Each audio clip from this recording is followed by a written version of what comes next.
So you admit that this increase could hit workers' pay?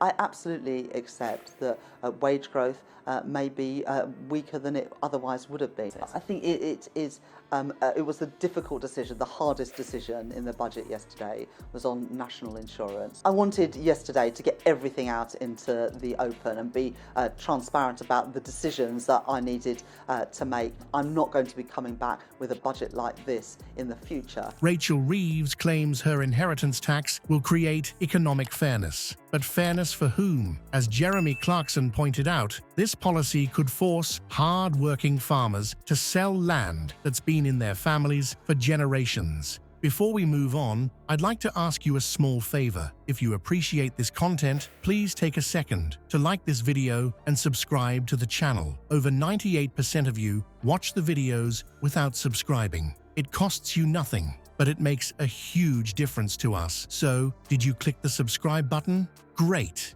Thank you so much. Now, back to the video. In the next few minutes, we'll unpack the problem with Reeves's logic and explore the domino effect that could reshape Britain's countryside. From small family farms to your local supermarket shelves, no one will be left untouched by this controversial decision. Are you ready to see the bigger picture?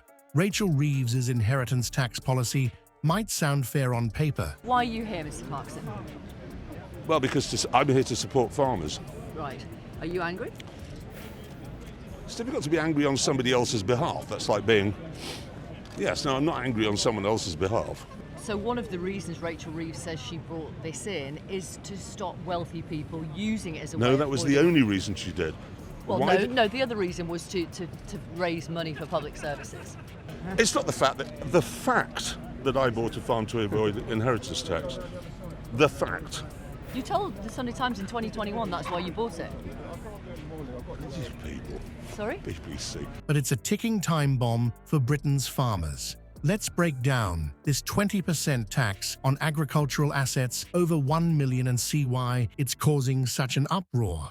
Reeves, sitting comfortably in her London office, seems to have a rather rosy view of rural economics. But the reality on the ground is far different. Family farms aren't just businesses. They're legacies, often passed down through generations. And here's the kicker. Many of these farms are asset-rich, cash-poor. What does that mean?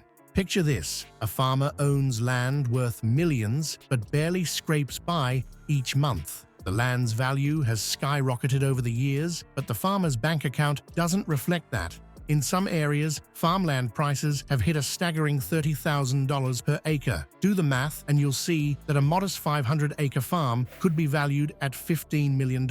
That's 15 times the threshold for Reeves's new tax. So when the taxman comes knocking, demanding 20% of that value, where's the money supposed to come from?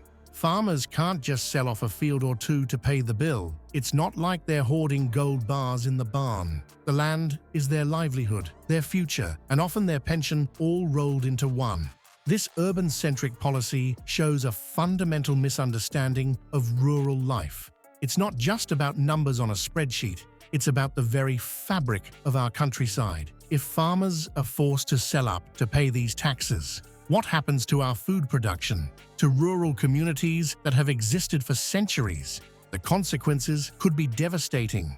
We're not talking about a few wealthy landowners feeling the pinch. This tax could affect thousands of hard-working family farms across the country. Farms that have been feeding Britain for generations could be broken up or sold off to the highest bidder. And here's the real shocker. Early estimates suggest that up to 60% of family farms could be at risk due to this policy. That's not just a statistic, it's a potential reshaping of our entire agricultural landscape. But the government's lack of rural understanding goes beyond just numbers. It's about a fundamental disconnect between those making policies and those living with the consequences. And as we'll see, it took an unlikely champion to bring this issue into the spotlight and challenge Reeves head-on. When Jeremy Clarkson traded in his racing gloves for work boots, few could have predicted the impact he'd have on British agriculture. But as he faced off against Rachel Reeves on national television, it became clear that Clarkson had more than just clever quips up his sleeve. What personal story did he share that exposed the true cost of Reeves's tax policy? Clarkson's journey from Top Gear petrolhead to passionate farmer advocate is nothing short of remarkable. His experience running Diddley Squat Farm, chronicled in his hit show Clarkson's Farm, has given him a unique perspective on the challenges facing British agriculture. No longer just the witty car critic, Clarkson has become an unlikely hero for farmers across the country.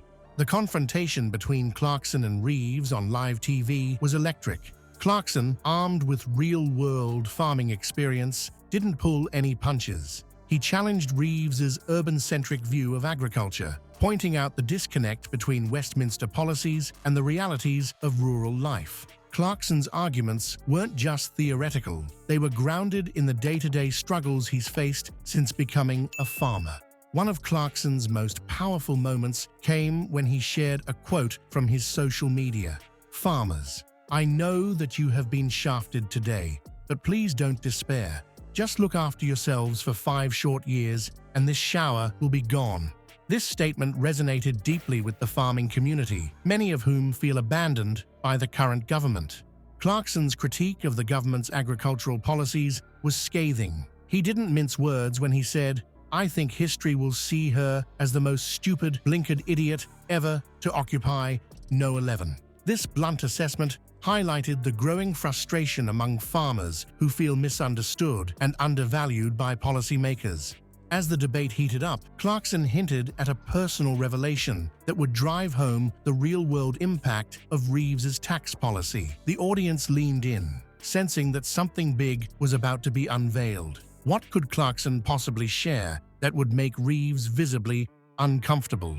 In a powerful moment, Clarkson revealed how the proposed inheritance tax would affect his own farm and employees. He painted a vivid picture of the potential consequences: long-time workers losing their jobs, fields lying fallow, and a way of life vanishing from the British countryside. This personal story transformed the debate from abstract policy to real human impact, leaving Reeves struggling to defend her position. As Clarkson's impassioned defense of British farmers gained traction, public support for his stance grew rapidly. Social media buzzed with praise for the former Top Gear host, with many dubbing him a hero for speaking truth to power. Suddenly, Rachel Reeves found herself in a precarious position, facing mounting pressure to reconsider her controversial tax policy. The clash between Jeremy Clarkson and Rachel Reeves has thrown a spotlight on a growing chasm in British society.